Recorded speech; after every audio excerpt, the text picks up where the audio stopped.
All right, everyone. We are a couple minutes in, so we're going to go ahead and dive in. Just extend me a little bit of grace so I can go back and forth to the waiting room to let people in to the group here.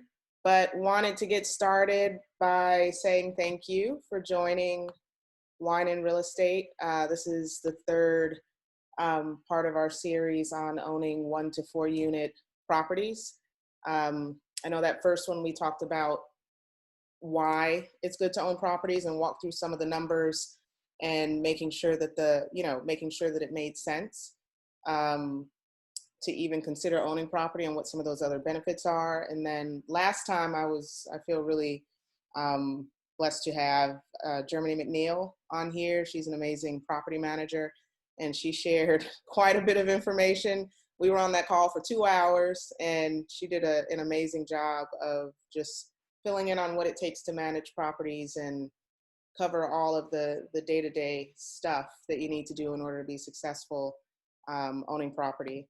And today we are going to talk about a topic that is very important if you want to consider owning income properties and investment properties and build a portfolio, because financing of those properties is going to be really important.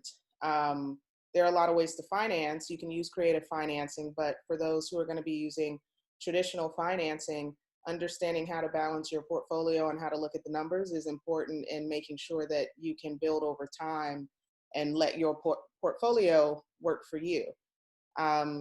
So let me cover the basics. Let me first close some of these screens. So first, I'll just cover some of the basics. Those of you who've been here before, thank you for coming back. The goal of Wine and Real Estate is sort of to take the smoke and mirrors out of real estate investing and create a safe space to inquire and to ask questions and to grow your business.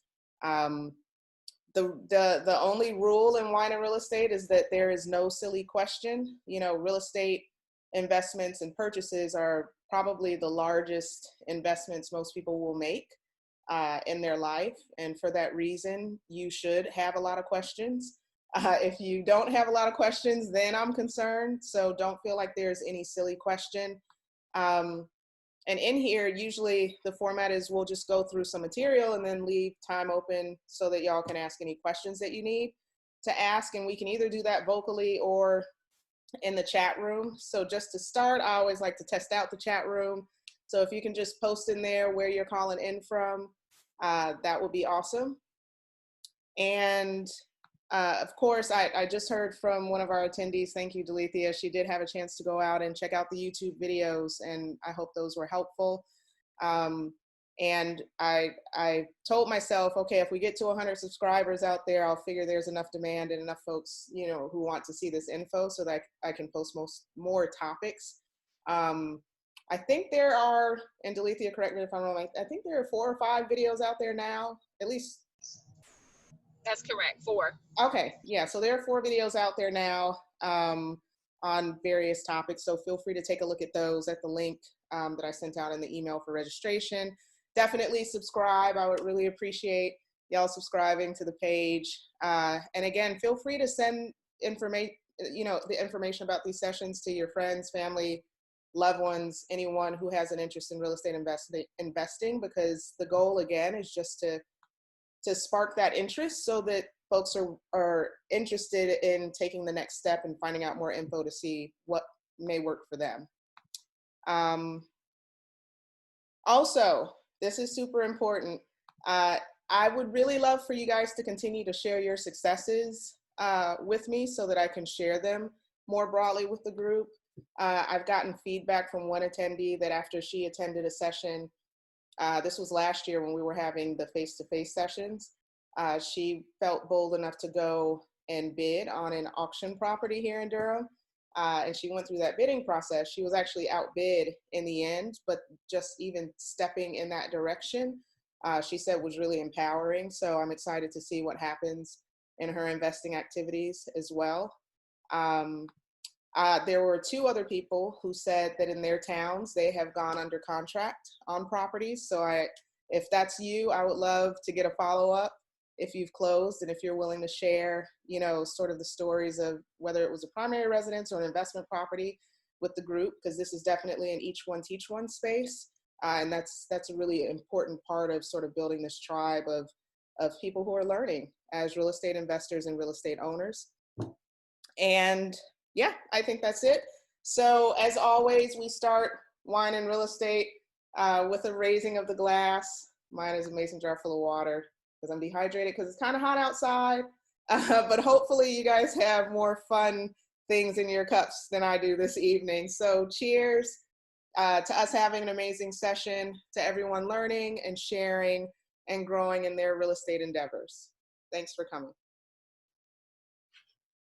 So, disclaimer, as always, I'm just Tiff, real estate investor, general contractor, licensed broker.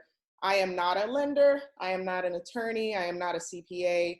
I do share from those areas from my personal experience and from the experiences of my clients whom I've walked through their transactions. But always, always, always build a team around yourself before you dive into any investment. Make sure to get advice from people who are licensed in their areas of expertise. I won't take offense if you follow up on any of the info I give you. In fact, I encourage you to do so. And yeah, let's take it from there. So given that this is the last part of that 1 to 4 family series that we've been focused on for the last several sessions, I want to make sure that everyone here is positioned to buy and to buy and to buy and to keep buying. And oftentimes, the financial piece of it is the toughest part to really internalize and understand. So for those of you who have watched the video on YouTube, thank you. We're going to walk through pretty much all of that info again. So hopefully that'll help to seal it in your mind. And for those of you who haven't seen the video, that's okay. You can always go back to revisit that over on the YouTube channel, which is in the email that I sent out with the registration. But we're going to cover it and give you guys a chance to ask questions about that info. So I see here we have Durham, Raleigh, Greensboro, Jerry. Hey, Jerry. Fuquay, St. Paul, Minnesota, Phaedra. Yeah, we have a good crowd spread out here. So thank y'all for dialing in. And and thank you, Sheila, about the comment about the cute disappearing bit. I know that was corny. Y'all have patience with me in front of a camera. I try not to be awkward, but I can't help it sometimes. But thank you for that. So diving into the information that's in that video, I know that for me, when I first got started in real estate investing, before I had ever bought any property, I looked around and I had people around me who owned, real estate. One guy had, I think he said he had 2 rental properties. Another guy said he had owned a mobile home park. And I was like, oh, wow, okay. And by the way, those can be those are very profitable investment vehicles. And I'd met one guy who said he had over 100 properties in his portfolio. And at the time I was like, how in the heck did you accomplish that? And where's this mountain of money that you're sitting on that allowed you to accomplish that? And over time, I came to realize that if you buy right and you let your portfolio work for you, it's not a matter of having this sky high income that allows you to keep qualifying for new mortgages. It's that the mortgages that are in your account, the properties that are in your account will help to balance out those mortgages so you can keep buying. So hang on one second. Let me pull up the numbers from that video. So right now we are just going to talk about traditional mortgage financing. Again, not necessarily creative financing and all those other options you can use to finance a deal, but these are the loans that you're going to the bank and saying, hey, I want to qualify for a mortgage to buy a 1 to 4 unit income property. Typically for a single family home, that's going to require 15% down. Duplex is usually 20% down. Triplex or quad is often 25% down. But those rules or guidelines can fluctuate a little bit, and it may be a little bit depending on what financial institution you go to. Hang on a second. And also, when you go to qualify for that first property, they're going to look at your income in that first property. You're going to have to qualify based on your income and sometimes based on the income that's coming in on the property. If the leases have been in place long enough, they may use that income to offset some of the rents. So what does that look like if you have to qualify yourself? So typically, when you go to a bank, a traditional lender, 75% of the leases on a property offset the debt on that property that will show on your credit report, et cetera. So they confirm this usually by your tax returns or some other means. They are going to want confirmation of what the actual rents are. Some lenders just look at the leases. Some lenders may want to see deposits. It depends on what type of loan it is. So to simplify the numbers, let's say that according to your income, you can qualify to go to a bank and get a mortgage that boils down to a $700 a month mortgage payment. So let's say your mortgage payment is $700 a month, and that same property, you know that you can go out and rent for $1,000 a month. So the rent is $1,000, your mortgage is $700. So you're making $300 a month in cash flow. Plus, rewind back to session 1 in the 1 to 4 unit series. There are a ton of other sort of below the level of the water, the bottom of the iceberg benefits that you're getting from that. But $300 a month cash flow is pretty solid, especially for that investment. So you decide later on that you want to buy another property. You go back to the bank, and when you go back to the bank is going to confirm what the rents are on that property, and they're $1,000 a month. They're going to take 75% of that. So 75% of that $1,000 is $750 a month. Your credit report shows that you have a mortgage for $700 a month. So since you're bringing in $750 in what they are viewing of the rent, and the reason why they don't allow the full $1,000 is because they know that you have expenses as a property owner. You have maintenance, you have potential vacancy. There are a lot of things that can go into taking away from your cash flow. So they're not going to give you a dollar for dollar credit for that $1,000 you're bringing in for rent. So right now, most banks are using 75% of that. So for the purpose of the bank qualifying you for your next purchase, they will look at $750, which is the 75% that they allow, and they will use that to completely wipe out or disregard the $700 that's sitting on your credit report showing as a mortgage on that property. And as a matter of fact, they'll give you sort of a credit that you are now, as opposed to when you qualified for the first loan, you now are in their eyes making $50 more a month than you did when you qualified for the first loan, because you have excess cash flow from that property that you bought. So does that make sense? Can I get some thumbs ups or some notes in the chat room? Because if not, I want to make sure to talk about that a little bit more before we move on. Okay, so we got a couple of yes. Okay, we have a few yeses. All right, so let's say you have that property and you're going back again and you want to buy a property. You've just qualified technically to buy a little bit more property than you qualified for the first time. But let's reverse what happens. Because in that situation now, you can go buy a property that has a $750 mortgage. But let's say that first property that you bought had a mortgage payment of, let me pull up these actual numbers, hang on.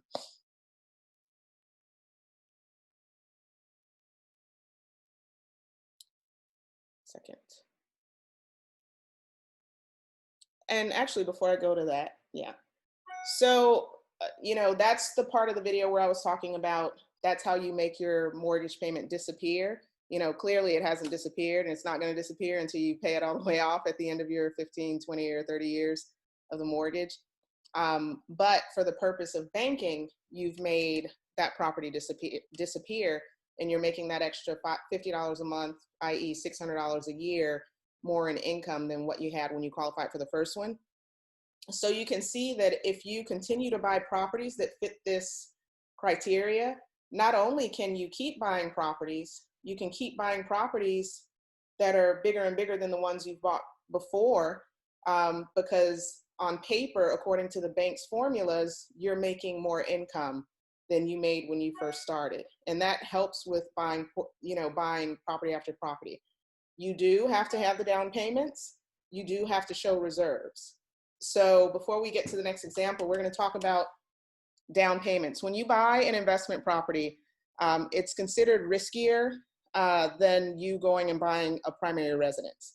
So when you buy a primary residence, they know that that's going to be the roof over your head.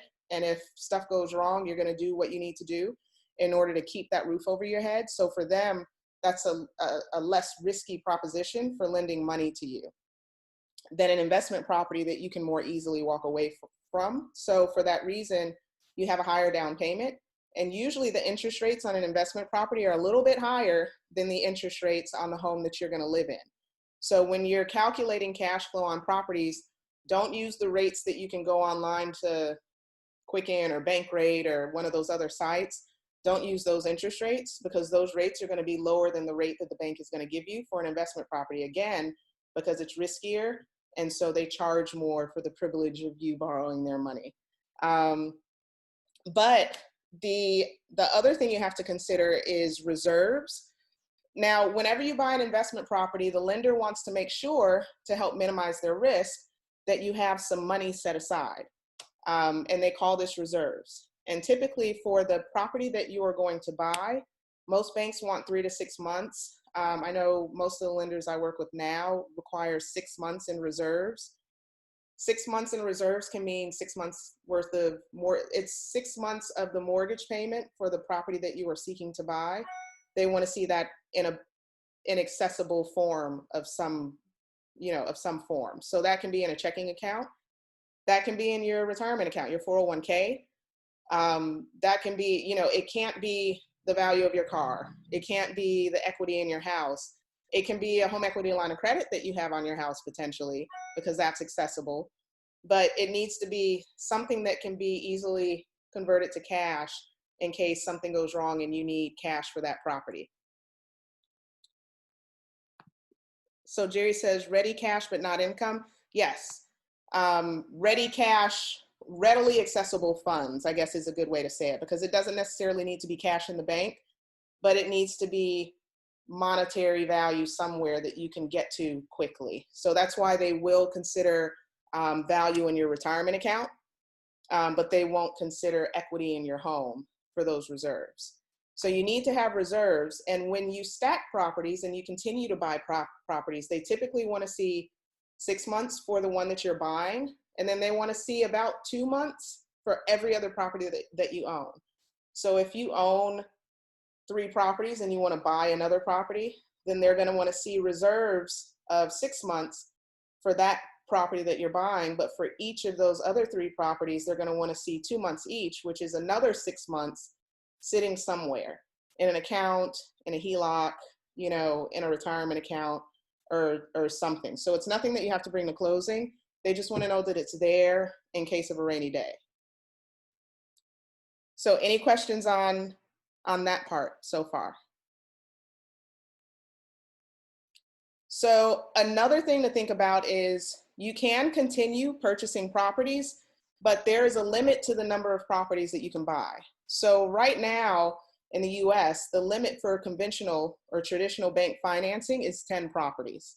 So that's what the government has set. However, you might go to certain banks and they might say, we're only comfortable with financing 4 properties for you.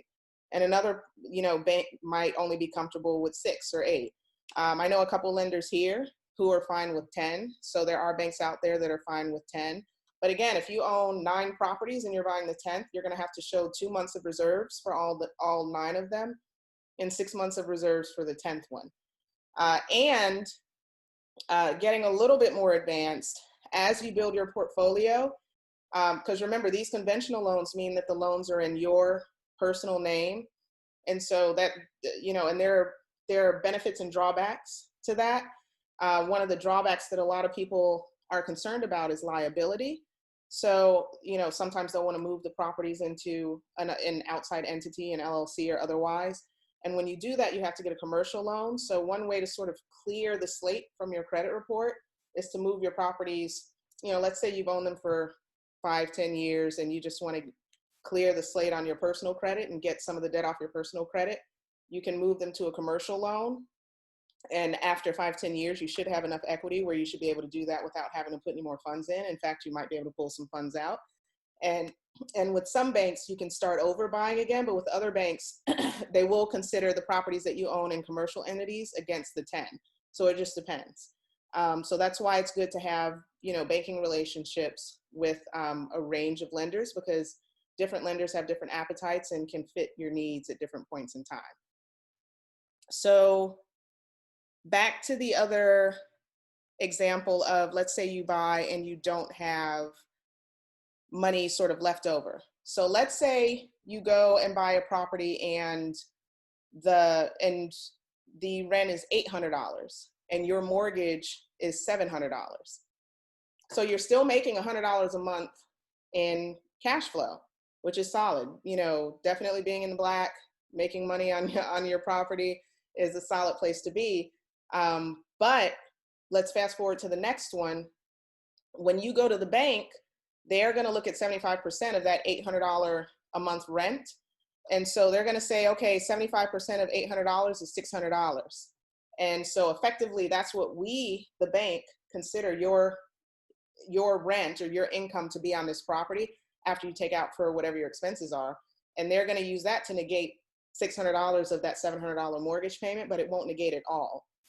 So you will be able to buy again, but in this case, you're going to be able to go back out and buy a property that has $100 less in mortgage payment. So again, you can still buy, but you're not going to be able to buy the same amount of property, and you're not going to be able to buy more. So different properties, and this is not necessarily a bad thing. The goal is to get a property, get good cash flow, get all that other slew of benefits we walked through in that first session, so that you can, build your portfolio. And the goal, again, if you're building a portfolio, is for your average number to average out at that 75%. So you might have one property where you're making gobs of cash flow. You might have another property that's just breaking even according to the bank's 75% rule. You might have another one that you're making cash flow on, but according to the bank, you're losing money.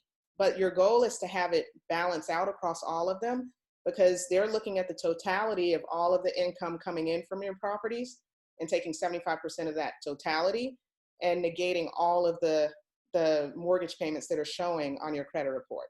So that's the end goal, is for it to balance out. So don't avoid a property just because it doesn't fit the 75% rule. Just prepare yourself, if you're buying that property, to know what that means for you down the line for qualifying for the next property. It might mean you need to put a little bit more down payment to get the monthly cash flow you're going to need on that property. It might mean you need to balance things out in another way. You might need to wait, because remember, when you buy a property, your rent is going to go up over time. So on that property where you're getting $800 a month in rent and your mortgage is $700, that's year one. By year 5, you might be making $1,000 a month rent and your rent is $700. And then, if you're waiting to buy, you might just need to wait until your additional cash flow on your properties balances out to help you buy whatever property it is that you want to move forward on. So are we good with that part? Thumbs up, something, just so that I know we're good to go. Thank you. So again, you can see how if you buy smart and your rental income cancels out your mortgage debt, you remain in the clear so that you can continue to buy without having to feel like you have to have a sky high income. In fact, a lot of folks I know have, average income, by all means, and they've been able to build a really formidable portfolio of property. And I promise you that everyone on this call, I don't know what anyone's financial situation is, but everyone on this call has the ability to at least point themselves in that direction and dive in. So just keep these numbers in mind. So I want to open it up to any questions that you have about this, because again, I understand that finance can be one of the trickiest topics and one of the topics that sort of scares folks away from investing. So let's dive into any questions that you have. And you can either unmute your mic or drop it in the chat room.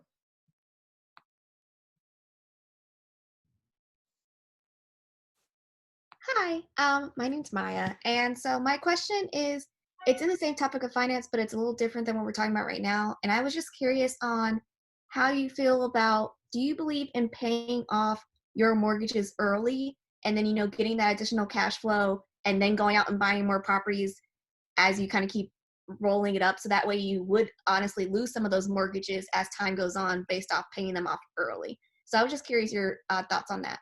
Awesome. Thank you for asking that. That's an awesome question. And actually, that's a perfect first question for us to dive in. I do believe in paying off your mortgages early. What that looks like is very different to different people. So for the typical mortgage amount, so our median mortgage here in the Triangle for a single, this is for a single family home. So this isn't 1 to 4 family. Single family home, the median is just under 275, right around there. So for that size mortgage, if you make one extra mortgage payment over the course of a year, which means either you use that annual Christmas bonus or annual bonus you get from your job and put it toward your mortgage payment, or if you take 1/12 of that and put it toward each monthly payment, just one extra payment a month will knock 7 years off of a 30-year mortgage. So I always tell folks, if you have some extra money, put it toward paying down your mortgage, because it can make a huge difference. Because again, if you buy a property, a majority of that monthly payment is the interest that you're paying to the bank for the privilege of borrowing their money. And especially in the beginning, very little of that pays down the principal. It accelerates over time as you pay it off. So yes, paying it down more quickly, I definitely recommend. However, that comes with the caveat of if you have reserves. Because if you don't have reserves built up, make the minimum payment and build up your reserves so that you can sort of feel that sense of security and not ever feel like you're stuck between a rock and a hard place if you're owning a property. Another thing is, I get the question all the time, hey, should I go with a 15-year mortgage instead of a 30-year mortgage? So this is a very personal question too, and it depends on a person's situation. So I'm going to share my personal opinion. And I think I've shared this with you guys before. So I think what the US and the world is going through now is a really good example of a reason to keep your expenses low, just in general. So I am a proponent of get the 30-year mortgage on a home if you can, on a 1 to 4 unit property if you can, and ask your lender to calculate what would the payment be in order for me to pay this off in 15 years, so that you can make that higher payment in years where cash flow is plentiful and you can pay it off. However, if stuff goes bad, if you're laid off, God forbid you have an illness or something that drains you financially, you're not locked into that higher payment. Give yourself the option to make that higher payment, but lock yourself in to the lowest cash outlay so that you don't feel that stress. The other reason I recommend that is this 75% rule is a lot harder to hit if you have all 15-year mortgages, because you have to have a lot more cash flow to balance out that 75% on a 15-year mortgage than you do on a 30-year mortgage. So you'll have people who tell you, no, pay it off, go ahead and get the 15-year. So there is a difference in interest rate between a 15-year and a 30-year mortgage. I have not seen that interest rate be more than 1/4 to 3/8 of a point difference, at least not recently, because interest rates are so ridiculously low right now across the board. So, 3/8 of a point, or half an interest percentage, to me doesn't balance out the risk of having that much higher mortgage. But for some folks, that might make sense to them. If they're not paying attention to that 75%, or if they have other concerns that lend themselves to want to pay that off because they have to and not because they want to, then getting that 15-year might make sense. Any other questions?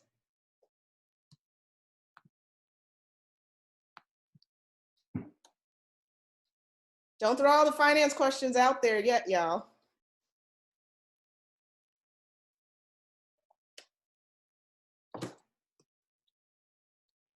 So let me jump down to one thing while you guys are thinking about that.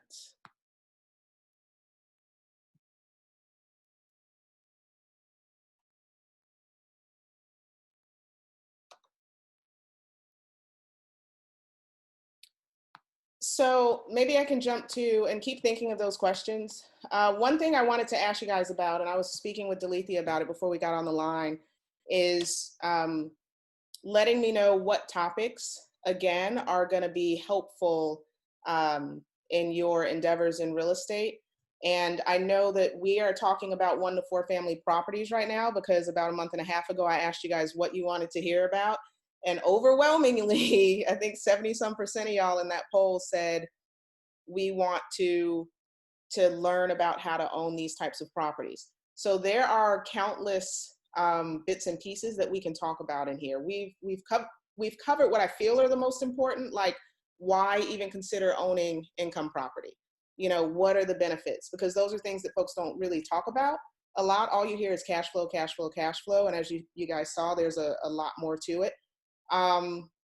Germany was amazing, again, going through the property management. Now we're talking about what you need to at least consider in the back of your mind if you want to keep buying. But what other topics do you think would help you to get over the hump and get started and you know, buy that first property? If you can, drop those in the chat as well. And okay, I see a question from Jillian. Explain what specifically the 75% is that the bank looks at again. Okay, and thank you for that, because I want to make sure that everyone here leaves. And I know if you ask that question, that means a few other people probably have that same question. So when you buy a property and you rent it out for $1,000 a month, and you want to go to a bank and say, hey, I have this property and I'm making $1,000 a month cash flow on this property, the bank is going to say, yeah, you're making $1,000 a month in rent, but we know that you also have expenses. You have lawn care if the tenant isn't handling that. We know something broke at some point over this last 12 months and you had to fix it. You might have property management fees. There are a ton of sort of expenses that can pop up. And so that's the reason why the bank's not going to credit you or give you credit for that full $1,000 a month that you're getting in rent. I don't know how they have reached the 75%, but they will count 75% of what your rent is on your rental properties to offset what the debt is that's showing on your credit report from when you bought that rental property. So they feel that 25% expenses is a fair number across the board. So that's just what they assume your expenses are. They typically, you know, they are going to look at your tax returns, but typically they're going to use, you know, the 25% number. And so they're only going to consider that $1,000 minus that 25% in expenses, which is 75%. So that's where the $750 came from, because it's 75% of the $1,000 in rent. Did that help explain that a little bit better? And Jerry says, do you recommend spreading investment properties over multiple lenders? Are there any advantages? I say build a team of strong lenders that work for you and with you, and buy multiple properties with those lenders. One, because the lending process is going to be a little bit easier when you're working with the same lender. You know, they're already going to have your financial picture. They're going to have a majority of your income, and you just might only have to update some of your financial information as you buy new properties, depending on how long it was since the last property that you bought. So, you know, I would recommend, if you have a lender who's doing a good job, buy with that lender. The other reason being that lenders, depending on who they are selling your loan to. So what I mean by that is, when you go to your bank and get a mortgage loan, they're loaning you money in that bank, but of course they only have a finite amount of money in that bank. It's not an endless supply of cash. So they're loaning you the money they have, but their intention is to take your loan and package it up and sell it on what's called the secondary market and get that money back. So that's why you have to go through the loan approval process, and your loan has to meet so many criteria, because no one on the secondary market is going to want to buy it if it doesn't meet those criteria. So lenders, depending on who they're using to put your loans through, they sometimes have a little bit of discretion as to what your interest rate is. And if you're working with a lender that you've worked with multiple times and you're an easy client, you will probably have a better chance of getting a little bit of an interest rate or a break on your, a lower interest rate. Anything as small as 1/8 of a point can make a huge difference over, a long-term hold. And you can potentially get lower fees for the same reason. So when a lender gets to the point where they're no longer meeting your needs because of requirements, or let's say they only allow 4 properties and you're trying to buy your 5th and they can't, then move to another lender.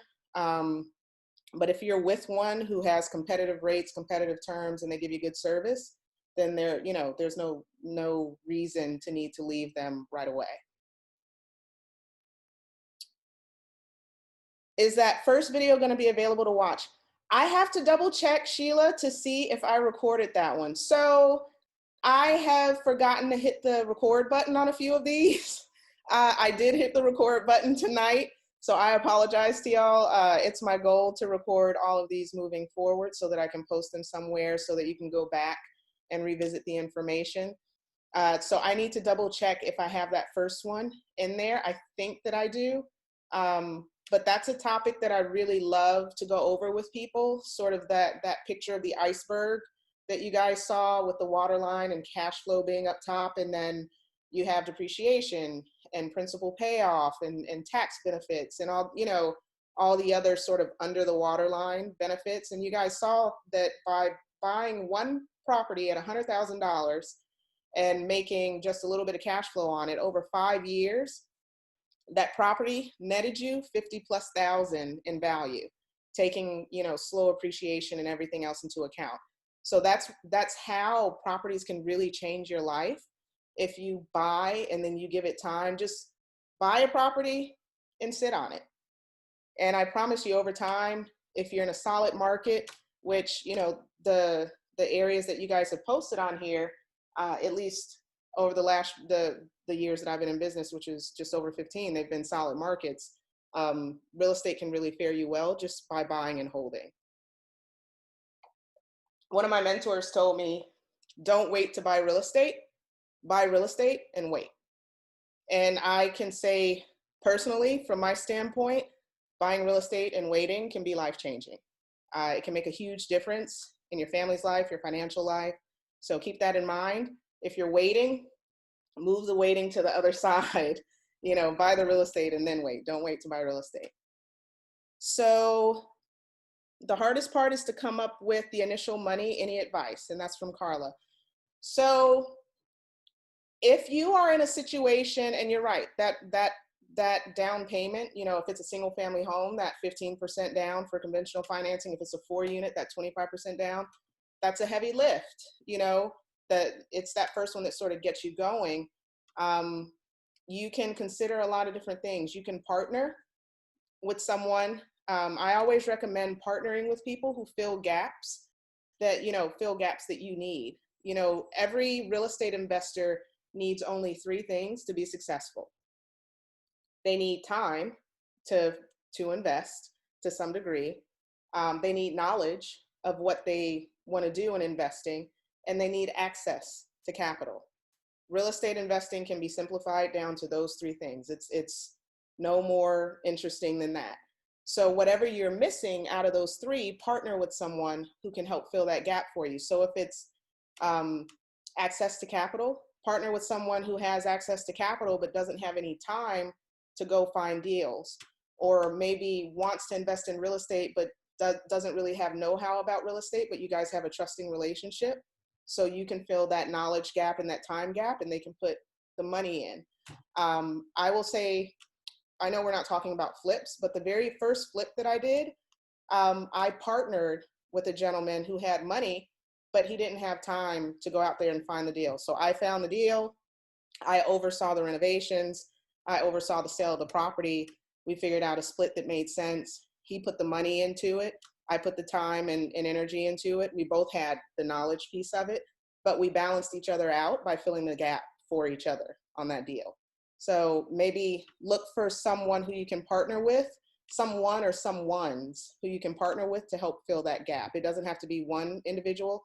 I know quite a few folks who pulled together like an investment club or an investment group and committed to saving a certain amount of money just so that they could go in together and get a property together. And that can be really beneficial too. Let's see, one second. I watched the funding video. Can you tell us more about the self-directed IRAs? That sounds interesting and potentially scary. Peter, you would ask me this. Okay, so we are going to talk about self-directed IRAs, and I'm going to try to keep it to 5 minutes or less. And if I don't, feel free to call me out. So a self-directed IRA is a retirement account. So a lot of folks don't know that you can use retirement money to invest in real estate. So most people who have money in a retirement account have their money with a brokerage house and it's invested in stock, or it's in their employer's 401k or SEP or Simple or other retirement account, and they have it invested in stock. If you don't leave here with anything else today, understand that if you have money invested in stock, you can potentially put that money into investing in real estate.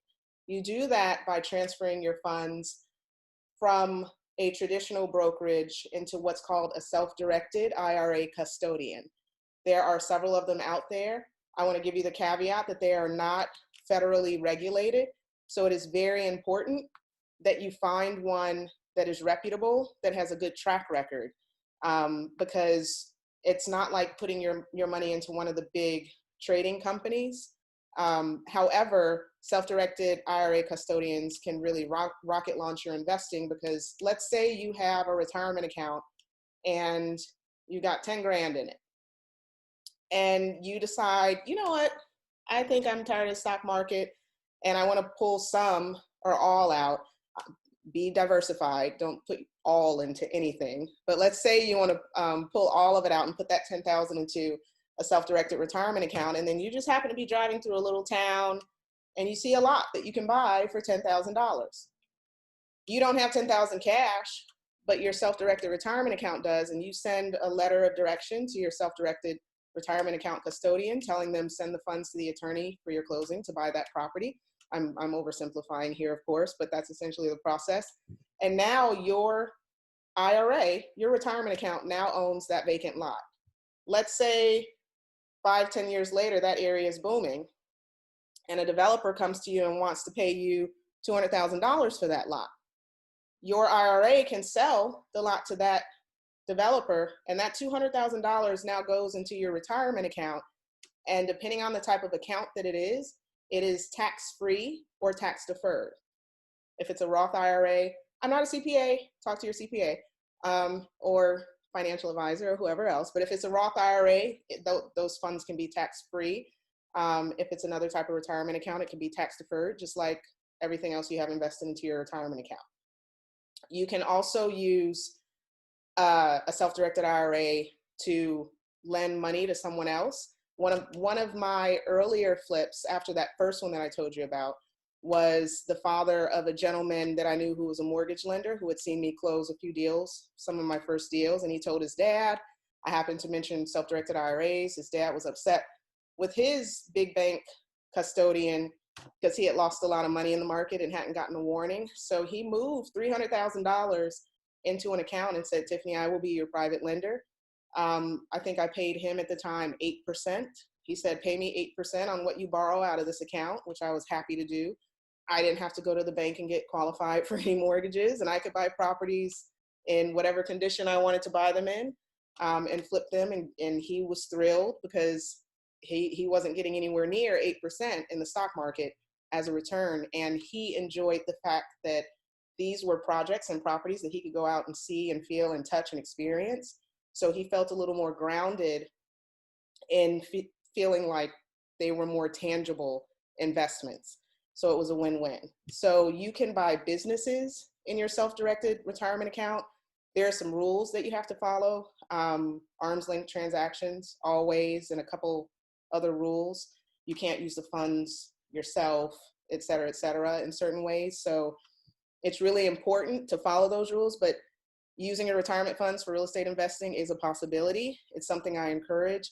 Just get very good counsel and guidance on it before you dive into anything that looks like a self-directed activity. So Tamara says, how to build your team. Who are the folks that are essential? So that would be a good topic for us to cover. And if we have time, we'll just touch on it briefly today. I'll get back to that one. Jerry says, so most lenders will offer better terms if you plan to live in part of the property. If you plan to live in part of the property, then that does not count as an investment property. That counts as you buying a primary residence. So everyone on this call needs to know that you can buy 1 unit or a 2-unit duplex or a 3-unit triplex or a 4-unit quad. You can buy any or all of those as a primary residence if you're going to live in a part of the property. So you can buy a 4-unit, live in 1 unit, rent out the other 3, have the other 3 completely cover the mortgage and potentially put money in your pocket. And that would be a primary residence, in which case the down payment, if you got like an FHA loan, could just be as low as 3.5% down. If you are a member of some of the credit unions and other organizations that offer 100% financing, you could potentially buy 100% financed property with no money down if it's 1 of 4 units and you're going to live in 1 of the units. So that's sort of the house hacking that people are talking about, you know, how to make it so that you don't have a large cash outlay for your housing. That's what I did for a long time. I couldn't buy a 2-unit that I could find that I liked. So I bought a townhome, and then I bought the townhome next door to my townhome, and the rent on the townhome next door actually covered both mortgages.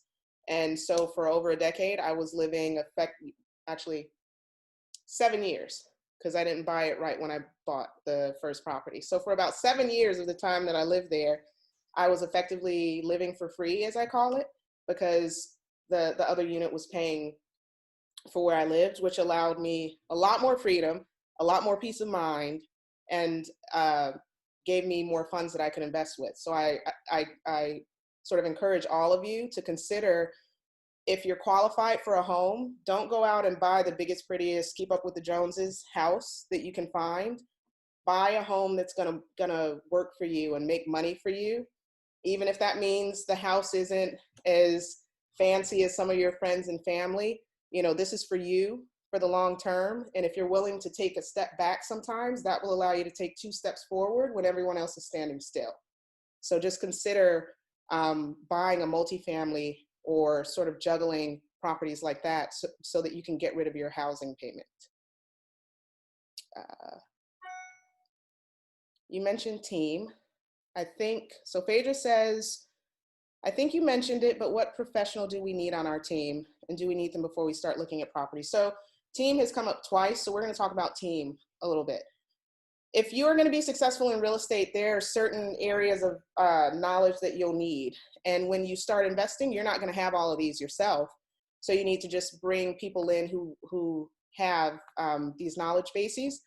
One, you need someone who understands finance. You need a good mortgage lender, you know, on your team. Someone who you can talk to, someone who you can tell sort of what your shortfalls are, and they can tell you how to fill those gaps.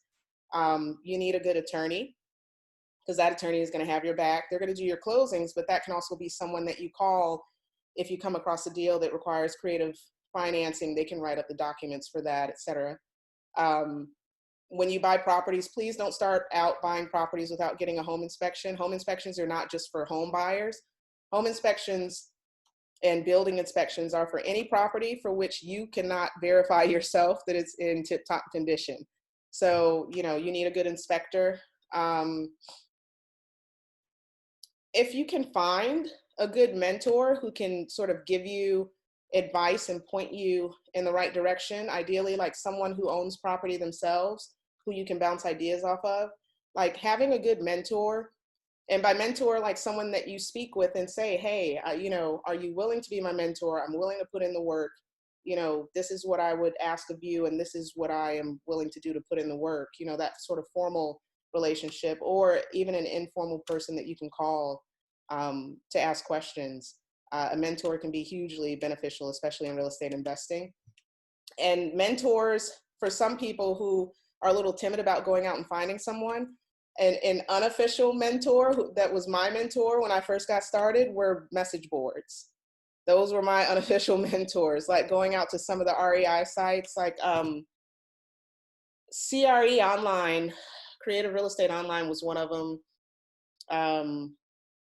There are a few of them out there, and if there are any online sites, I'm going blank right now, but if there are any good ones that you'd like to share with the group, please put them in the chat.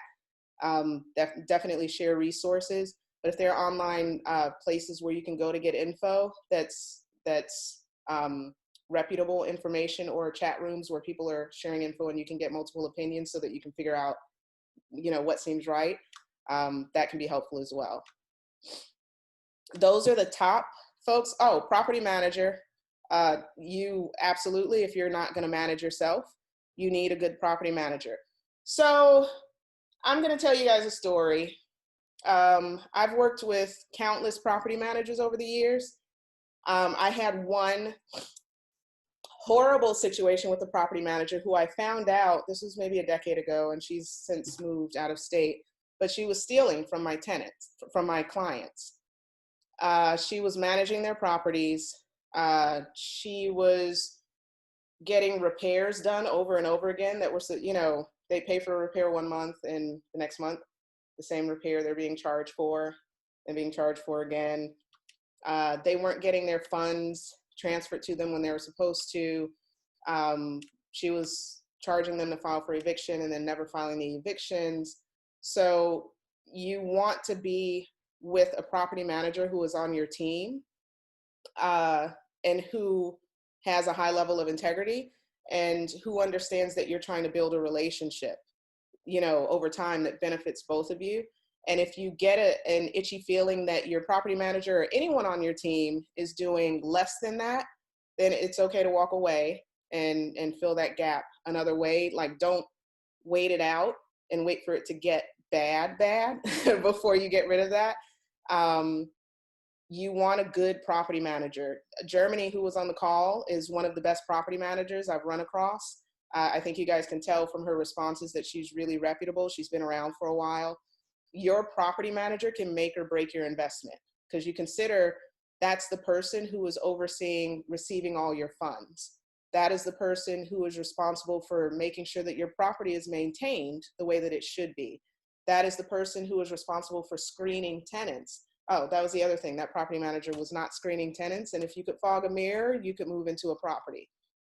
I would rather you guys leave a unit vacant for an extra month than put someone in there who is not going to pay you, who is going to potentially do damage to your unit, such that when you finally get 3, 4, 6 months down the line and get them out, you have to go in and repaint, fix the floors, and fix all the repairs. Having it vacant for 1 month can be cheaper than having a headache tenant in there. So don't necessarily rush to putting tenants in place. So good property manager.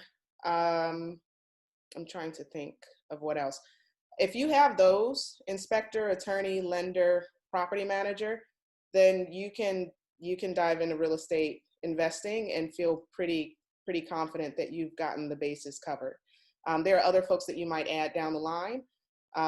Definitely, if you are owning income property and you do your own taxes, get a CPA, because you want to be able to maximize the tax benefits of owning income property.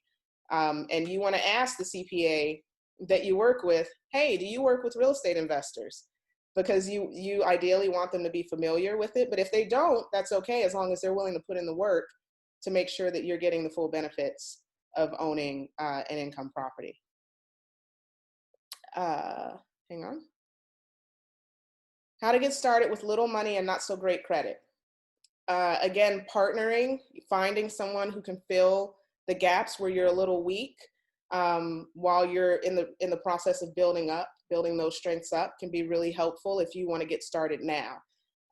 Because the financial piece, if you're doing traditional financing, is going to require some level of credit and financial ability. So either you're going to wait until that can happen, or you're going to find someone who can balance that out for you. And a good thing to do if the credit isn't so great is get with a lender and have a conversation about your credit. Like one of the lenders, Heather, that I work with, she will tell folks. So sometimes if you look at your credit report and there are things that might need fixing, you might get overwhelmed and sort of dive in and try to fix everything. And it might seem like it's going to be super expensive and take a heck of a long time. If you talk to a lender, someone like Heather, she can tell you, do this, this, and this, and focus your energy on these things, and then you should be ready to buy. Because she has like and a lot of lenders have a sort of an app that they can put your scenario into, and it'll say, hey, if they pay off this loan, if they, make on-time payments for X amount of time, it'll, the credit score will jump to this approximate score. And so they can let you know the path of least resistance to get to a point where you can qualify for a loan. So don't be afraid to talk to a lender if you want to try to accelerate being able to buy. But yeah, consider, if you want to do it now, starting having conversations with people who can balance that out and partner with you. Maya says, one thing that would be nice, if possible, would be to get an idea or listing that that you recommend that we get in contact with. We've gotten a great start with those you've brought on already. I know a lot of time people say they usually hire and work with people through word of mouth. And Tiffany, I want to I realize that it's worded kind of funny, and so I wanted to ask the question out loud because I think that might make more sense. Thank you. So what I was getting at is, I know a lot of times people say, they go to Triangle real estate meetings and they would meet people, and that's how they start building that list of, oh, this is a good contractor, this is a good inspector, this is a good appraiser, good lenders. And so I think since we're in this time where obviously people are at home and there aren't as many sessions as that, yeah, it would be really cool if possible to, one, keep meeting those people, right? So we've met great people thus far that you brought on the calls. And so to continue that going, but also if it's okay, if we could maybe put a good list together of people you recommend and people that other people on the calls recommend that they've talked to or worked with.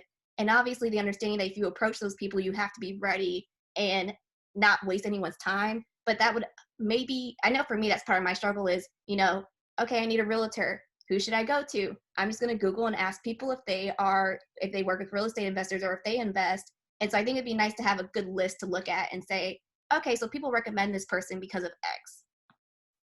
I think that's a great idea. And what I will do to sort of lead the charge on that, because I see some names in here of people who I know are real estate investors, and I'm glad you're here. And again, it's each one teach one. So I would love for everyone to be able to share. So when I get off this call, I am going to create a Facebook page for Wine and Real Estate. I'm going to email all of you the link to the page. It will not be pretty. There will not be any graphics. None of that will be done. It's just the start. But I will start up a section on, professionals in real estate so that we can start a list. I will put Germany's info on there. I'll list Heather Sergani, the mortgage lender that I mentioned, and then I'll leave you guys to list some other people that you know and trust as well, knowing that your name will be attached to the person that you put on that list.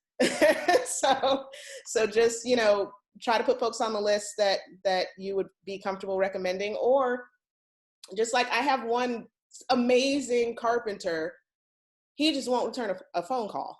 So I will put him on the list, but I will put a note next to his name saying, email and text and call him, because he's not going to return your phone call because he just is super busy, and texting is quicker, but he might require some follow-ups. Once he's on a project, he's great. He replies to you. Until he gets to that point, he's so busy in his project work that his follow-up is lacking, but that doesn't take away from the fact that he's a brilliant carpenter and handyman, and he can do pretty much anything on that end. So list the people that who might have great qualities as well, and just let the group know what the drawbacks are. But I will do that once we get off the call tonight. And I just got a text that says yay to the Facebook page. Thank you, Nicole. Let's see. And thank you, Maya, for recommending that. When would you recommend, hang on, will the second video be available? All of them will be available at some point if I have them recorded, which I need to go back and look. I actually recorded one of them and didn't realize that I had run out of cloud space through Zoom. So I started saving them on my desktop here. So I just have to go back and see which ones are fully recorded and which ones aren't, or if it's just easier for me to put the audio up somewhere and leave the video out, which sort of gives the same effect anyway. When would you consider using a hard lender? So let's define a hard money lender. So when you go buy a property and you go to the bank, they're going to pull your credit. They're going to want to see proof of income. They're going to want to see your bank accounts. They're going to want to see your entire life story before they decide to underwrite and give you this loan. So let's say, and they're going to require certain things about the property itself. Let's say you're buying a primary residence and you go get a conventional loan. None of the windows can be broken. All the floor coverings have to be in place, and it has to have a workable, usable kitchen with a stove in place. It doesn't have to have a fridge, but there has to be a cooktop in place. Those are some of the requirements for getting a traditional loan. So let's say you want to buy a property that is lacking in that way. Let's say it needs rehab of certain things that the lender, a conventional lender, won't allow. Or let's say you can't qualify for a property that you want to buy and fix up and flip, or buy and fix up and refi into a long-term hold. A hard money lender can be great. So a hard money lender is an individual or a company who lends money to others for the purpose of doing a real estate deal.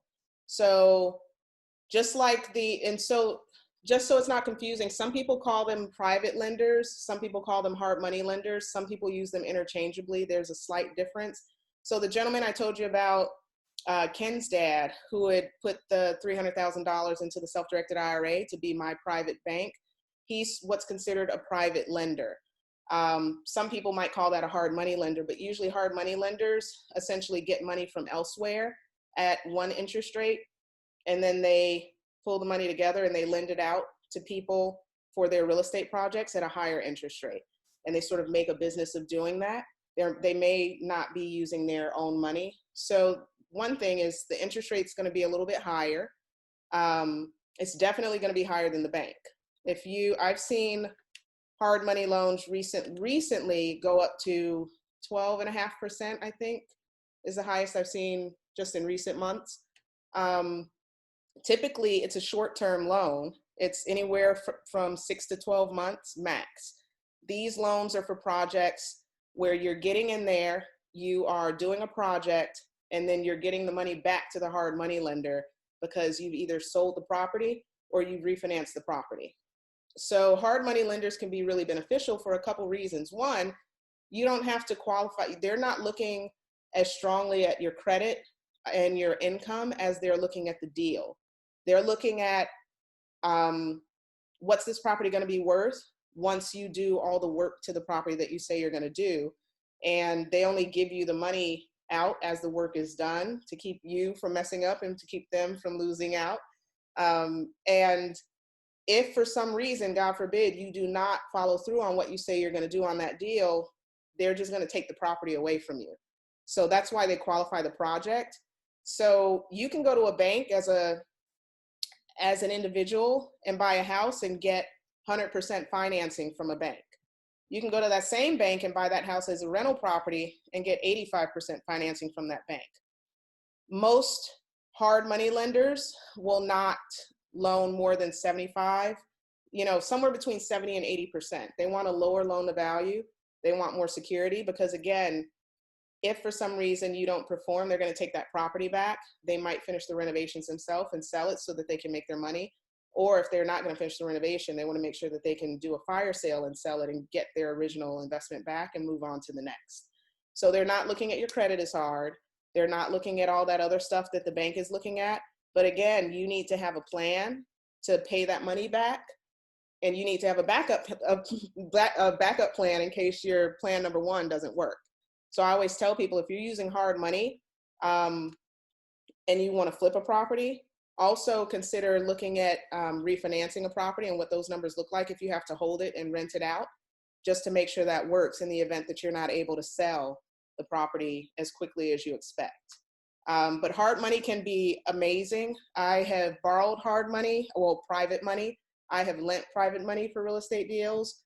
It's nice when you're working with an individual lender, like the gentleman I told you about, because you can be a little more flexible in the terms that you create.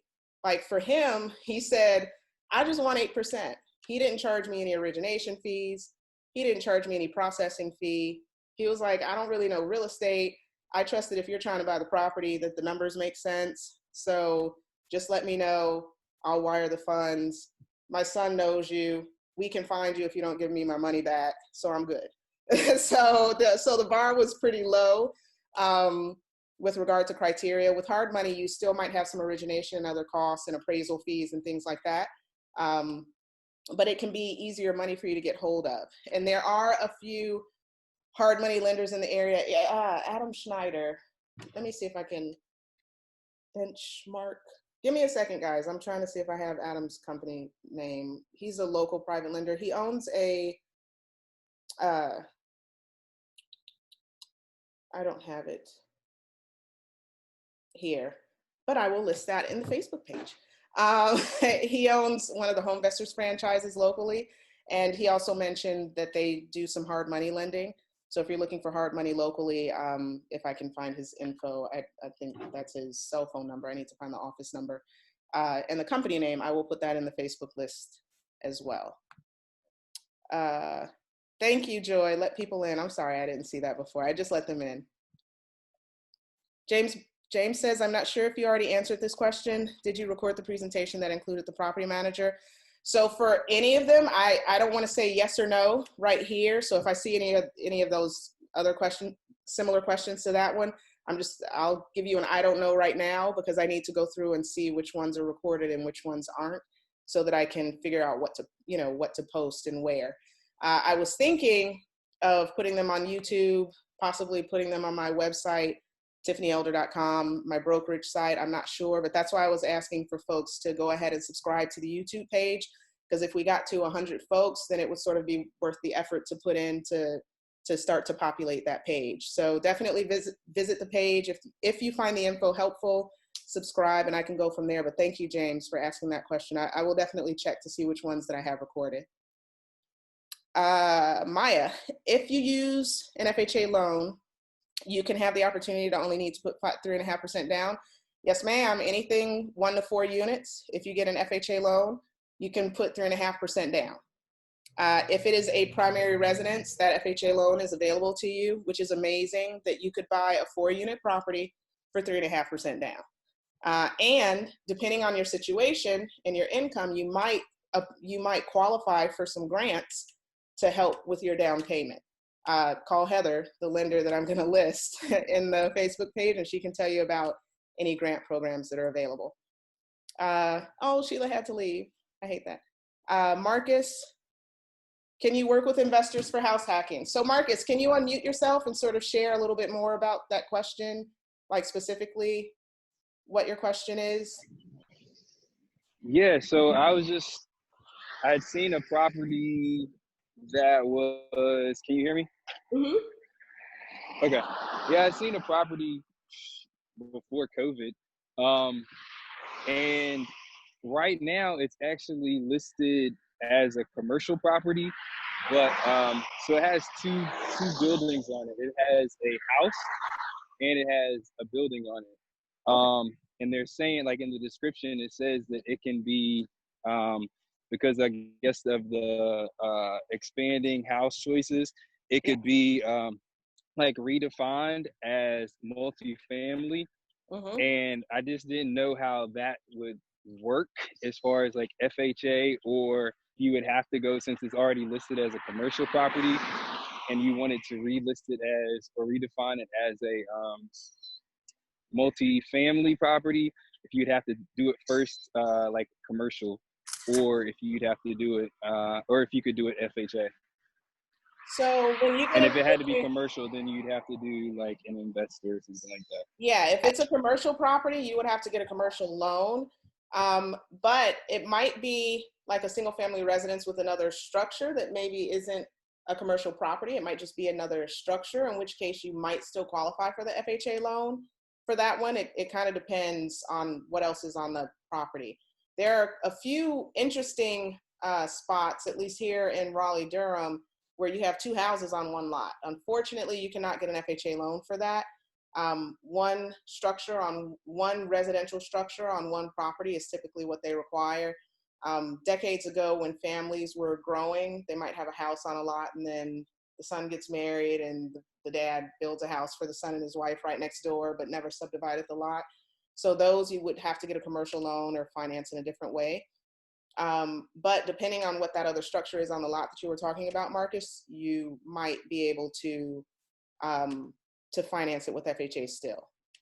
So expanding housing choice is a zoning change, a zoning modification that took place and went into effect in October of last year, which now allows certain properties in Durham, just within the city of Durham, I believe, to be recategorized, or they can now, if they were single family, now they could potentially be duplex if you were to add on to it. Or you can build an additional appendage called an accessory dwelling unit onto the rear of the property, and you can rent that out. So the city realizes that there's a housing shortage. A lot of you who live here are probably aware of that and hear about the activity in the market and the prices going up. The prices and activity are the way they are because we, unlike a healthy typical market, which has 3 to 4 months of inventory, here in Durham, we only have about 1.5 months of inventory. So there's a lot of demand for the properties that are available, and that demand has pushed pricing to where it is now.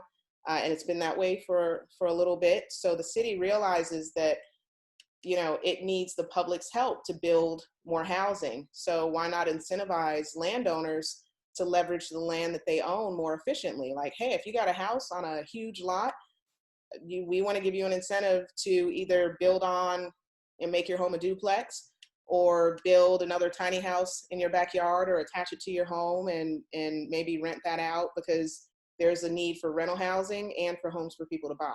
In some cases now, the way the rules are written, you can subdivide if you have a huge backyard and create a completely separate lot that you might be able to build a home or a duplex or something else on too. So unfortunately, when you buy a home with an FHA loan, you're buying what exists today with an FHA loan. Sorry, it's my sister. You're buying it with an FHA loan for what exists today. However, you have the option of getting what's called an FHA 203K loan, which is an FHA renovation loan, which allows you to buy a property and either make renovations to it or make improvements or an addition or something like that, as long as the numbers make sense to the lender.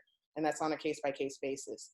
So if you want to modify something on it, yes, you can still get an FHA loan. You just have to get an FHA 203K loan, which is a little more complicated loan. Not all lenders do them, but all lenders can refer you to someone who does. Let's see. Jamie says, I've literally begged everyone I know and no one is serious about partnerships or investing. Where did you find others who were interested in really partnering? So I met people in random places. So the guy, Aaron, who I talked about doing that first flip with, I met him at the county courthouse. So when I first got started, I was working in short sales and pre-foreclosures. I used to go down to the county courthouse, sit in the stacks, as they're called, which is sitting in the room where they have all the files, write down all of the information for the homes that were heading to foreclosure so that I could send mailers out to those individuals and say, hey, if you're interested in selling your home, I work with a team of folks who may be interested in buying. Give me a call. I'd love to talk, with you about that. I was down there one day and I looked over and there was a guy sitting there doing the same thing that I was doing. And we got into a conversation and he was like, you know what, I really don't want to be here doing what I'm doing right now, but it's the only way for me to get this information. But how about this? If you find a deal and the numbers make sense, I will buy the deal from you. And I said, yeah, that will work. And so he actually bought, I want to say 3, but I know for certain 2 because I can see the 2 homes. I think he bought 3 properties from me, but whatever the last one that he bought from me was, after that we had a conversation and I found a deal. And for some reason, when I called him about it, he didn't really have time because he was a rehabber. So I was giving him deals that he could rehab and flip. and I would just wholesale it to him. For some reason, he didn't have time to work on that deal, and he said, well, I'll partner with you and I'll fund it.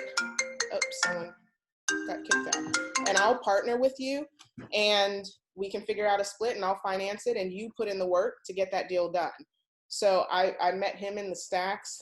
I used to be a part of a local real estate investors association. I have since decided not to participate there, but I met some folks out of that group as well. I met some of the buyers that I worked with who, and these folks could be potential good partners too, depending. I used to go down, before I had any money, I would go down to the city courthouse and watch the foreclosure sales and see who was buying the properties. And then with a big smile, go introduce myself and tell them that I find properties and let me know what you're looking for. I would love to sell you a deal if I find it and get control of it. I met some folks there, and it's funny, Aaron, who I was speaking with, I think he used to attend those auctions too. So if I hadn't met him in the stacks, I might have met him down there too, before we became partners in some real estate deals. So you can meet folks, you can meet people in conversation. Just don't stop asking. Understand, as a real estate investor, you're going to be an entrepreneur, and entrepreneurs have to be okay with hearing no. And I don't care if you hear 1,000 no's, all you need is that one. So don't let it hit your ego. Don't let it discourage you. A no just means you're not talking to the right person and you need to talk to someone else. So just keep your eyes open. If you hear of someone who has a lot of money in the stock market and they're pissed off because they've lost so much value, and you've done your research on self-directed IRAs and can say, hey, I'm not an expert on this, but I just wanted to give you a piece of information. And, if you're interested and would like to partner with me on some real estate deals, I have a team of folks that can, help us with some deals if you want to put some funds in. I mean, those conversations can be had in a lot of places. So just don't be timid to have that conversation, and definitely keep asking till you get a yes. Let's see. Bigger Pockets. Yes, Bigger Pockets is actually a really good place to go for information.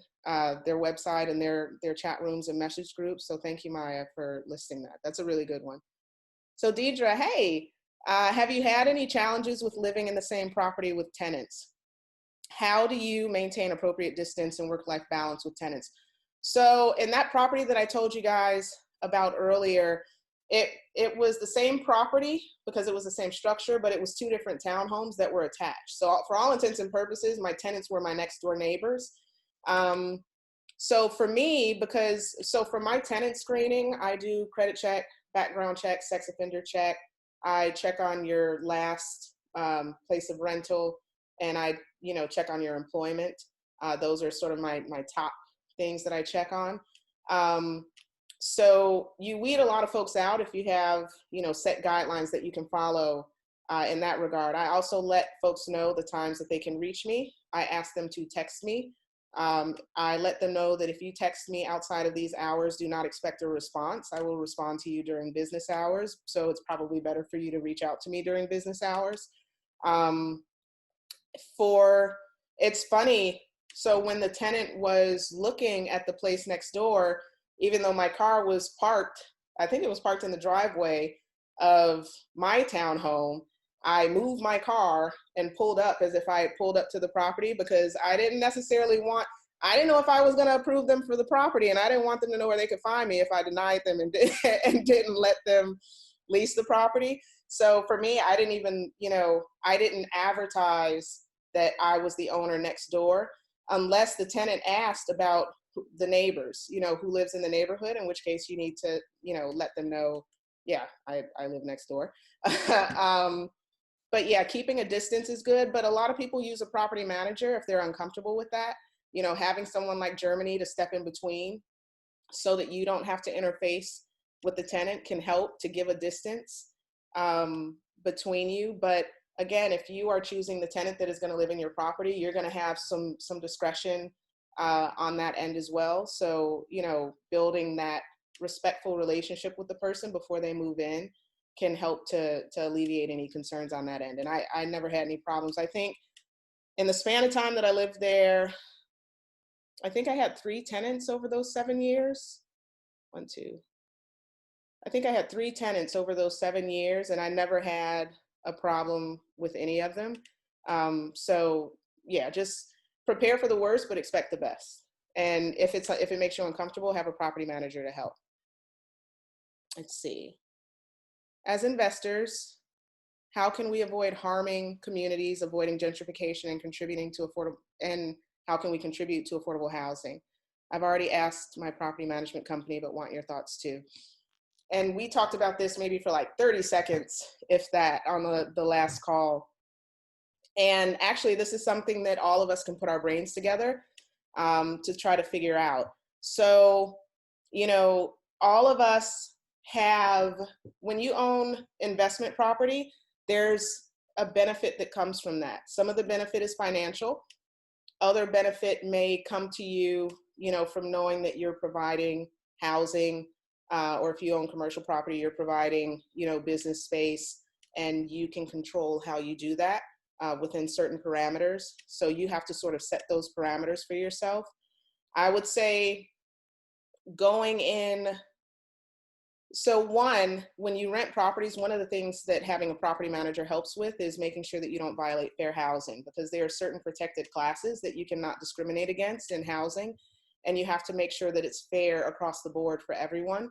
So making sure not to even unknowingly discriminate against someone for religion or for color or creed or sexual orientation or things like that. Just being sort of fair in that regard, which of course we all know we should be, but everyone has biases, and we all have to be aware of how those biases present themselves, especially when you get to real estate, and you want to make sure that those biases don't present themselves in a way that keeps the fairness out of owning the real estate.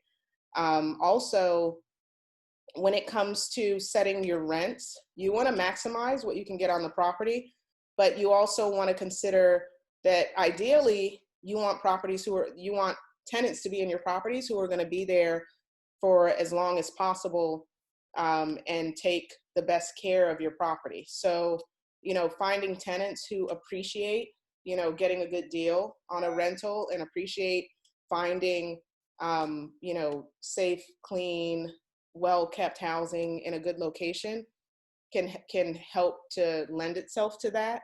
And where you set your rents, you're going to have to make a decision on, do you want to be top of the market or otherwise? Your property manager can help with that.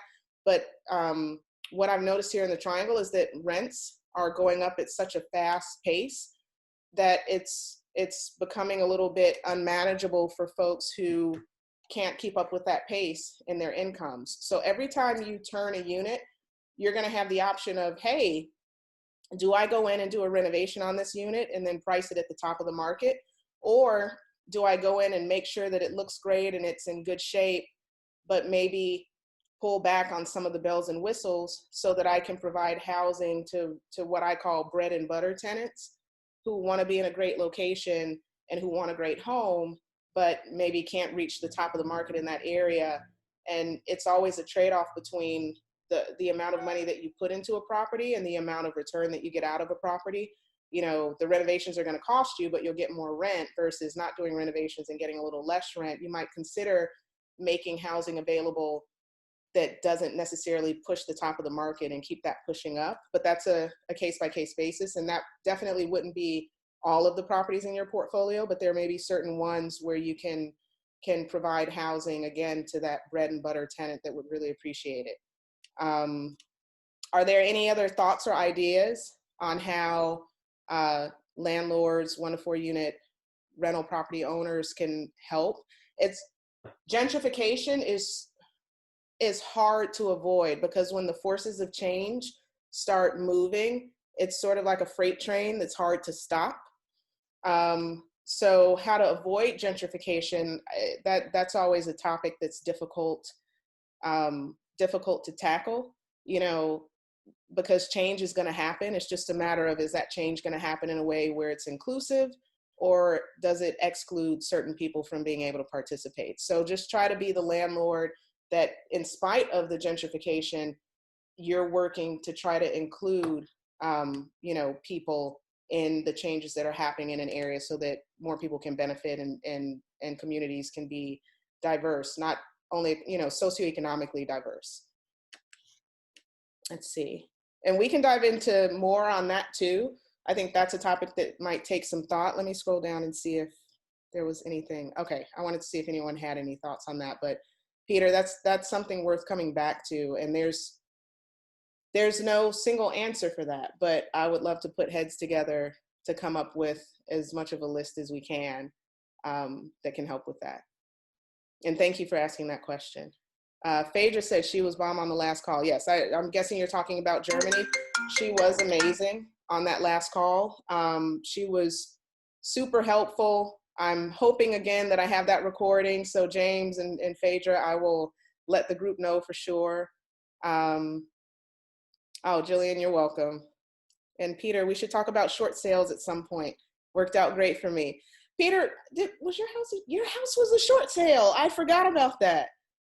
So I would love, so I don't know if it's okay for me to put people on the spot, but I would love, if you're comfortable, and if not, just don't unmute your computer, but I would love for you to share sort of what happened with your short sale and how you've been able to leverage that into what's happened recently, just to offer some encouragement to folks here that, you know, buying multiple properties is doable.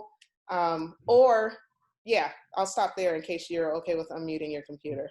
Yeah, it's okay. Can you hear me? Thank you. Yeah. Well, yeah, sometimes I forget about it, but yeah, my primary residence that you helped me get was a short sale. So on the front there, it was kind of different when I was getting my second property because I forgot, you know, we can negotiate and stuff, or we can't really do that in a short sale. Yeah. But yeah, I was able to get the house at a good price, and then, you know, over the years, you know, I got it, I guess, at a price slightly lower than it would have normally cost. And now it's gone up a lot. And I was able to open the home equity line of credit to help me get my investment property. So yeah, that really worked out. Awesome. Thank you. I would do short sales again for sure. Awesome. And I'm going to explain what a short sale is. Thank you, Peter, for sharing that for sure. And hopefully that offers encouragement. Again, buy real estate and wait. You know, Peter bought a property, lived in it, got additional value, put the HELOC, the home equity line of credit that we've talked about before, on it, and use that towards the down payment to buy an investment property, which is a pretty amazing investment property that he just bought recently. So, you know, that's how you let real estate work for you. So a short sale is when a homeowner is behind on their payments and they're behind maybe 1 month, 2 months. The bank will send letters and try to help work with them to get caught up. When you get past a certain point, the lender is going to initiate foreclosure proceedings. When the foreclosure proceedings are initiated, the bank pretty much knows they typically invoke the help of a local attorney in the area, because if you consider, let's say the bank is out in California, properties here in North Carolina, you know, it's easier for them to call an attorney to help handle that. At that point, the property is advertised that there's going to be a foreclosure on it. The bank already knows they're going to lose money, often tens of thousands of dollars, if not more. They've lost money on the rent, on the mortgage that wasn't paid. If the mortgage isn't being paid and your insurance is being paid in your mortgage, that means in order for the property to have insurance on it, the bank is going to have to force and put insurance on the property because they want their asset protected. They don't want the house to burn down in a fire.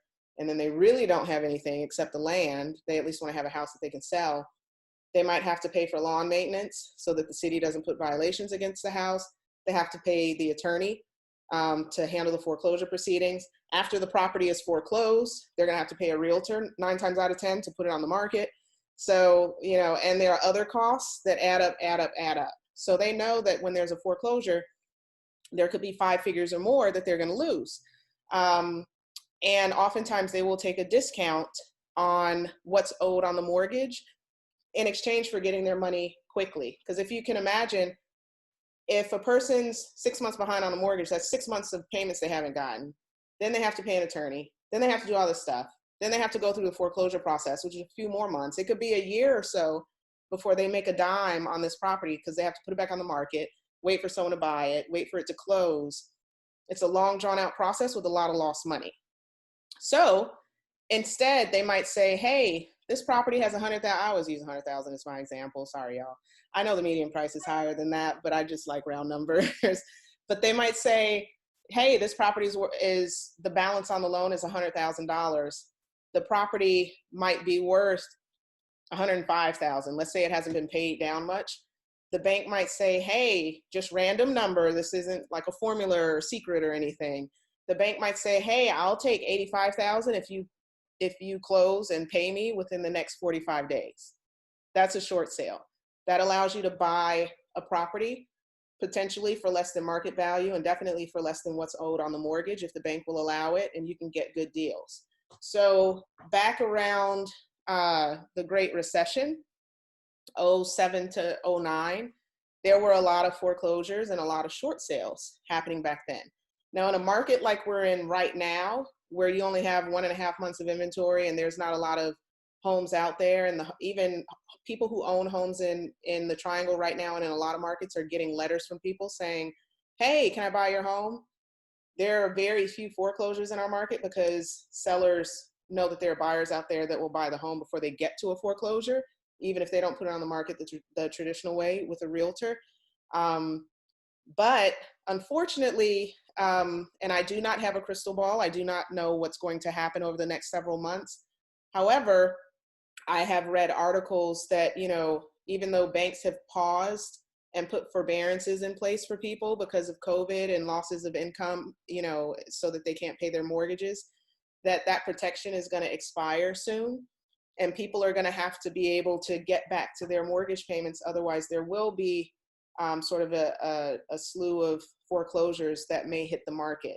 So I mentioned that, not saying that that is what's going to happen, because, you know, you always hear and see articles on both sides of the table. But I say that to those of you who are interested in real estate so that you can pay attention in case it happens. I'm not saying that you should wait for that to happen, because you might be waiting in vain if it doesn't. But again, because of what's happening in the market now, it's something to be aware of. But short sales can be an amazing way to get into a property with value so that you can get that HELOC that Peter got and use that as your down payment to buy your investment property. And please list what you check when you're screening tenants. Yes, Jillian, and those 5 things were sort of the most important things. I'll mention them again. 1, I do a credit check. I need to see if you have a track record of paying your bills. I understand, and one of those tenants that I mentioned lived next to me. She didn't have the best credit, but I saw on her credit report that it was a moment in time.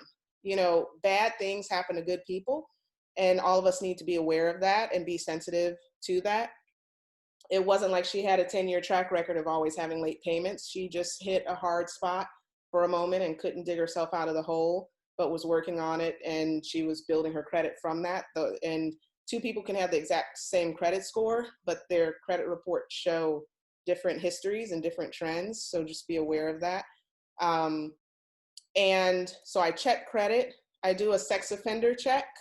I do a background check, and I call their employer to make sure that they are employed. I call their prior place of residence. I think I told you guys that I usually call and give wrong information just to see if the other person on the line, because I don't know if they gave me Uncle Bob's phone number because they know that they're a horrible tenant and they didn't want to give me their real landlord's info. So I will usually call and say, hey, this is Tiffany. I got an application from XYZ. I'm happy to send it to you if you need confirmation that they've signed off, that I can call you and ask you some questions. And yeah, they say they've lived at 123 Main Street for the last 5 years. Is that correct? The application might say 2. If the person on the line says yes, then I know that's probably not their landlord. Or I'll say, hey, I heard that their rent was $2,100 a month. The application might say 1,000. If the person on the line says yes, then I know that's probably not their landlord. So that's one of the ways that I check to see if I'm talking to someone valid. But you want to check and screen your tenants to make sure that they meet whatever criteria you need to feel comfortable, and your property manager will actually do this for you if you have a property manager filling your units for you. And I think we got through the last question. So is there anything else you guys want to cover talking about financing the conventional route, 1 to 4 unit properties, and how to sort of stack your properties and how to look at the numbers? Because I really want you to leave here understanding that that is possible to do. Is there, let's see, Jamie says, is there federal funding available to make homes available to currently homeless, safe homes for recovering addicts and others who have trouble finding homes, such as felons? I understand screening for your tenants, but sometimes obstacles are there. I know that there's funding out there for nonprofit organizations to do that, for-profit or private property owners who own 1 to 4 unit properties. The funding, so to speak, would be for that person to go through an organization that can sort of provide rental assistance for them, like getting a voucher from HUD for Section 8, or from, you know, the VA or one of the other organizations that might offer rental assistance, and then them using that to rent your space for you. A lot of the funding that's available is not available to private owners, but there may be funding out there that I'm not aware of. So if anyone is aware of it or comes across it, you know, definitely post it to that Facebook page that I'm going to be putting up so that everyone can benefit from that info. Let's see. Any other questions, guys? I think we did good today. Again, if there are any topics that you would like for us to cover, definitely drop them in the chat room, post them on the Facebook page as they come to mind. You know, these topics come from what you guys recommend. So I'd love to do more of the topics that you need to get yourself going and to get you over the hump. Bobby has a question. Have you already talked about the benefits or challenges of buying land as opposed to real estate? We have not talked about land. Land can be an amazing investment, especially in the right area. You cannot go to a traditional lender and get a 30-year mortgage on a vacant piece of land that does not have a structure on it.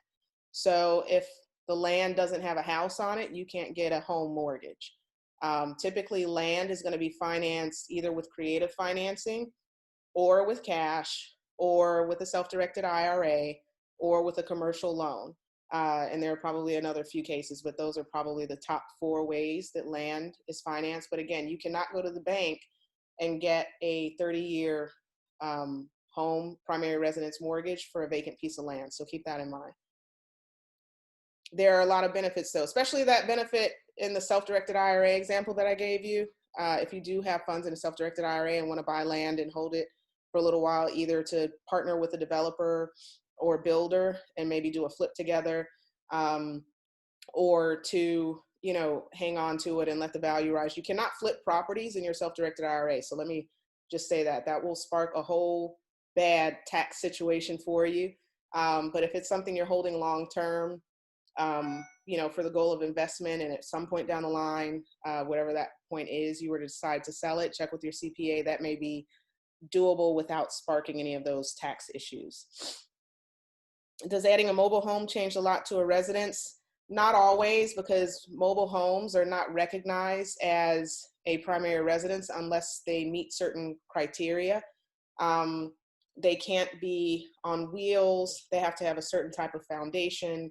They have to be built in a certain fashion in order for them to count as a primary residence. So if you guys are thinking of buying a piece of land, and the other caveat is a lot of lenders, some lenders will not finance a mobile home if, let's say you're buying 100 acres and it has a mobile home on it. So clearly the value of the land far outweighs the value of the structure on the property.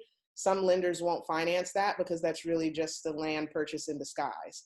But that varies from lender to lender. So that's one of the questions that you want to ask your lender, who's going to be on your team and is going to be a very important person on your team. That's one of the questions you want to ask them is, you know, how can they, you know, I try to refrain from asking, you know, if, and change it to a how, because that puts people in the mindset of finding solutions. So ask them, how can I finance this purchase of land that has a mobile home on it? And then they can sort of steer it from there and let you know. So any other questions, guys? If not, I want to thank you for sticking in here. Thank you, Jamie. I want to thank you for sticking in here and for your questions, which were really smart questions. And again, please share your successes with the group so that, you know, people can sort of get that inspiration and know that, you know, there are other folks out there that are in similar situations who are actually doing this. Again, the markets you guys mentioned that you're calling in from, at least from, you know, the Durham, Raleigh, Greensboro, Fuquay, St. Paul, Minnesota, like all of those markets are currently strong markets. I know there's a couple people in here from Chicago. They're really strong markets. So get out there and benefit from that. And again, don't wait to buy real estate and wait. And I will get out the next topic. I'll sort of look to the Facebook page to see what topic you guys want to cover, and I'll get the information out for the next topic no later than a week in advance of the next call. So you'll have a little bit of time to let me know what y'all want to talk about and who I need to bring on the call in case I need to get somebody on here so that I don't have to talk your ear off for the whole hour and a half. But thanks again, and I'll see you next time.